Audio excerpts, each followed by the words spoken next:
bisa menarik pelanggan baru. Nah, ini juga untuk merespon ancaman pesaing. Kalau kita punya pelanggan yang setia kan nggak masalah, selama pelanggan itu percaya sama kita nggak perlu takut sama yang namanya pesaing. Terus kajian loyalitas pelanggan, pendekatan perilaku, fokus pada tahap purna pembelian dan mengukur loyalitas berdasarkan tingkat pembelian, frekuensi, dan kemungkinan pembelian lagi. Nah, ini iya Mbak, kita bisa lihat pelanggan itu loyal, pelanggan itu setia gimana, itu bisa dilihat dari perilakunya pelanggan. Ketika mereka sering kembali ke kita, itu bisa disebut dengan loyalitas mereka ke kita. Mereka bisa disebut sebagai pelanggan yang setia. Kalau mereka sudah secara berkala itu datang ke tempat kita terus, misalnya setiap makan siang pasti datang ke tempat kita, itu sudah termasuk pelanggan yang setia. Bisa dilihat dari perilaku ya, ini kan pendekatan perilaku. Terus attitude, pendekatan attitude ini sikap attitude kita gimana, menyimpulkan loyalitas pelanggan dari aspek keterlibatan psikologis, favoritisme, dan sense of goodwill pada jasa tertentu, dan bisa dilihat dari sikapnya pelanggan ke kita seperti apa. Misalnya mereka memiliki pandangan yang positif ke kita, itu bisa, atau mereka mau bilang ke orang lain, kayak tadi word of mouth, menyebarkan bahwa jasa yang kita berikan itu bagus, itu bisa jadi dari sikap mereka seperti apa bisa.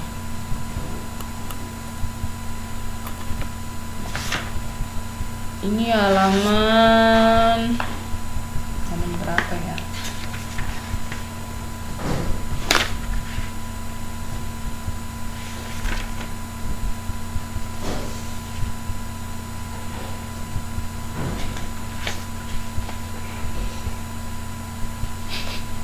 Halaman berapa ini? Masih halaman 14 Mbak. Terus ada juga pendekatan terintegrasi, mengkombinasikan dua variabel untuk menciptakan sendiri konsep loyalitas pelanggan. Jadi bisa dilihat dari perilaku sama sikap pelanggan ketika kita memutuskan pelanggan itu setia atau enggak.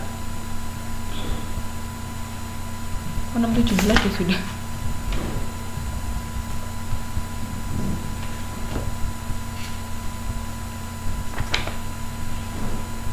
Jadi itu cara-cara kita mengukur pelanggan itu setia atau enggak. Prinsip dalam loyalitas konsumen, kemitraan yang didasarkan pada etika dan integritas tertinggi, nilai tambah dalam hubungan kemitraan, mutual trust, keyakinan mendalam akan potensi dan kredibilitas. Nah, jadi ketika konsumen itu sudah setia, ini mereka yakin pada kita, bahwa kita punya kredibilitas yang bagus dalam menyampaikan atau menyajikan jasa yang mereka inginkan. COC, jadi mereka percaya pada kita. Terus ini polisi yang transparan dengan men-sharing teknologi, strategi, dan data, kerjasama yang mutual, tanggap terhadap antusiasme, ini yang penting ya, tanggap terhadap antusiasme konsumen tentang apa yang dianggap penting. Jadi seperti yang saya bilang, kita harus mau mendengarkan pendapat konsumen, karena tujuan kita selain tujuan utama kan memang mencari profit, tapi gimana caranya kita bisa mencari profit, yaitu dengan memenuhi kebutuhan pelanggan, harus bisa memuaskan pelanggan. Makanya kita harus mau atau tanggap mendengarkan pendapat konsumen. Lalu ini memfokuskan diri terhadap hal kecil, pendekatan perusahaan memberikan perhatian. Nah, intinya adalah kita melayani sebaik mungkin konsumen kita, harus bisa memuaskan keinginan pelanggan, itu intinya. Oke. Ini 5 dimensi perilaku konsumen: kesetiaan pada perusahaan, loyalty, keinginan untuk mengganti atau beralih produk, switch, kemampuan untuk membayar lebih harga produk, respon lingkungan eksternal, respon lingkungan internal terhadap penyelesaian masalah. Ini dimensi perilaku konsumen. Jadi ingat ya, tadi kita mengukur kesetiaan pelanggan itu bisa dari perilakunya, bisa dari sikapnya, atau bisa dari dua-duanya. Ketika kita bilang perilaku konsumen itu setia, itu bisa dilihat dari situ.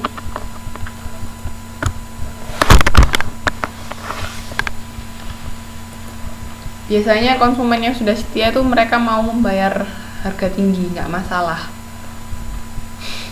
Siapa mbak pelanggan yang bawel? 3 tindakan untuk meningkatkan kesetiaan pelanggan. Frequent buyer program, pembentukan customer club, database marketing. Ini bisa macam-macamnya. Misalnya ada kartu anggota. Itu kan bisa, misalnya kalau dapat kartu anggota, kalau sudah sampai sekian bisa dapat bonus apa, atau bisa ikut undian apa. Nah, itu salah satu cara untuk meningkatkan kesetiaan pelanggan. Jadi mereka seneng. Atau ada promo apa untuk pelanggan, macam-macam ya. Misalnya beli 10 bisa dapat 1, atau beli 10 dapat diskon. Nah, itu tergantung dari kebijakan masing-masing perusahaan. Terus faktor hambatan pindah atau switching cost ini. Jadi ketika misalnya kita sudah setia sama satu perusahaan jasa ya. Nah, setelah itu ketika kita akan pindah itu biasanya menimbulkan cost yang lebih. Itu namanya switching cost. Jadi biaya yang ditimbulkan ketika kita pindah dari perusahaan jasa satu ke jasa lain. Itu namanya switching cost. Ini attractiveness alternatif, maksudnya alternatif lain itu biasanya lebih menarik ini, atau interpersonal relationship.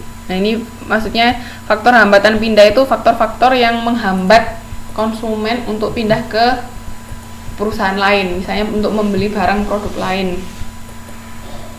Switching cost tadi biaya yang dikeluarkan ini, atau attractiveness alternatif, atau sudah mempunyai interpersonal relationship. Jadi konsumen sama kita tuh sudah punya hubungan yang erat. Nah, itu biasanya mereka enggan untuk pindah ke perusahaan jasa yang lain.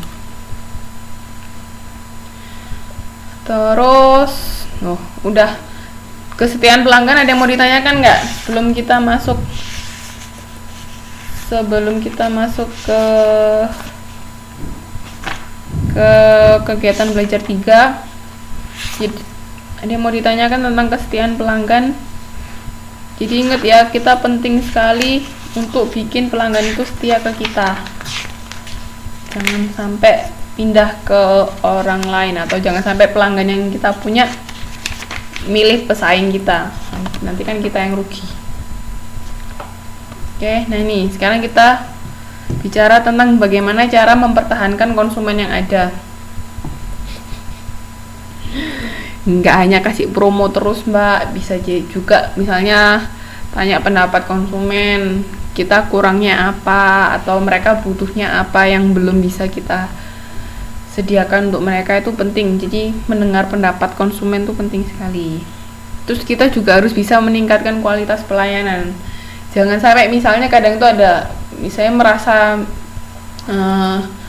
pelayanan kita sudah bagus, jadinya asal-asalan gitu, nggak boleh. Misalnya kita sudah punya pelanggan banyak, jadinya kerjanya pemberian kualitasnya asal-asalan, itu nggak boleh. Nanti pelanggannya bisa kabur.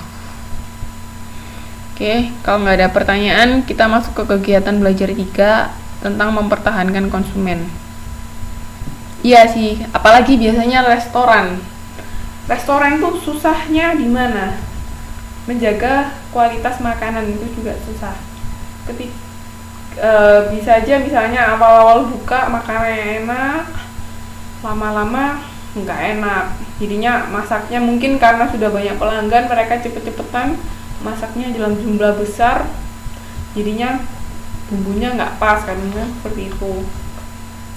Jadi gimana cara kita mempertahankan kualitas pelayanan kita itu sangat penting, supaya konsumen nggak kabur. Caranya, manfaat strategi pemasaran relasional. perusahaan terciptanya kelompok konsumen yang bersedia menjadi target uji produk